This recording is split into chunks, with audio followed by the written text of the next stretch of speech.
டாஸ்மாக் அரசாங்கம் நடத்தாது, இழுத்து மூடு, தேவையில்லை. எங்களெல்லாம் எங்க தொழிலாளிகளாம் பணியந்திரப்படுத்தி மாற்று வேலை கொடு, நல்லா இருப்பாங்க. சம்பள உயர்வு வேணும், நாங்கள் விட்டு போகிற ஆள் இல்லை. இது வரைக்கும் எடப்பாடி ஆட்சி, ஸ்டாலின் ஆட்சி சந்திக்காத 4 நாட்கள் வேலை நிறுத்த போராட்டத்தை ஜோசப் விஜய் தலைமையிலான ஆட்சி தான் சந்தித்தது. அந்த ஆட்சி தான் சந்திச்சது. ஏன்னா நீங்க 717 கடையை மூடி அந்த தொழிலாளி நடுத்தரில் நிறுத்தினீங்க. அந்த காரணத்தால் தான் இருக்கு. டாஸ்மாக்ல வேலை செய்யறவனுக்கு குடும்பம் இருக்கு, குழந்தை இருக்கு, அவனும் போராடுவான். மது விற்கிறத அரசாங்கம் நிறுத்திட்டோம். நாங்க இன்னொரு கோரிக்கையை முக்கியமாக வைக்கிறோம்.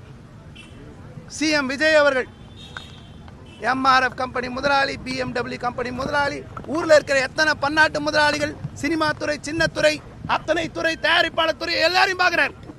கருப்பு பட டைரக்டர், ஊர்ல இருக்க எல்லாரையும் கத்தி கத்தி தொண்டை கிழிய கத்திட்டு டாஸ்மாக் ஊழியர்கள் எங்க சங்கத்தோடு, தமிழ்நாடு டாஸ்மாக் விற்பனையாளர் சங்கத்தோடு முதல்வர் அவர்கள் பேச்சுவார்த்தை நடப்பதற்கு அழைப்பு கொடுக்கணும். அமைச்சர் விக்னேஷ் அவர்கள் எங்களோட பேச்சுவார்த்தை நடத்தணும்.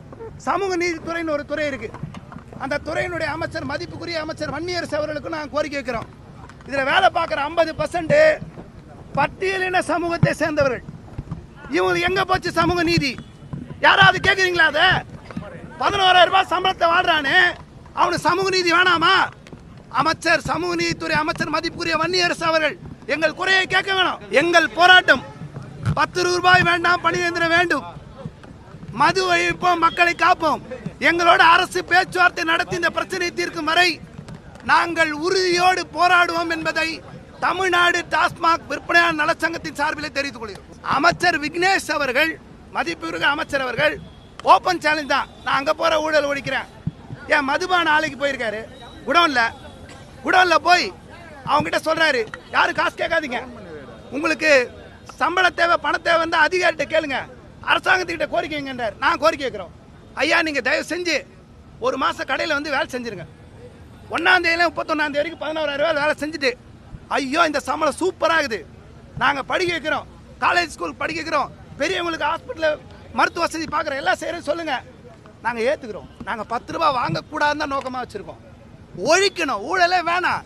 திருடுறவெல்லாம் அங்கே இருக்கான், காசு சம்பாரிச்சு ஒரு அரசாங்கம் நடக்குது, உழைப்பு சுரண்டலும் ரைடும் சஸ்பென்ஷனும் தொழிலாளி தலையில் விடுது. இது என்ன நியாயம்?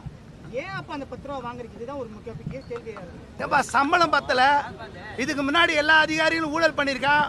ஒரு மாவட்ட மேலாளருக்கும் 10 லட்ச ரூபாய் கப்பம் கட்டணுங்க தொழிலாளி.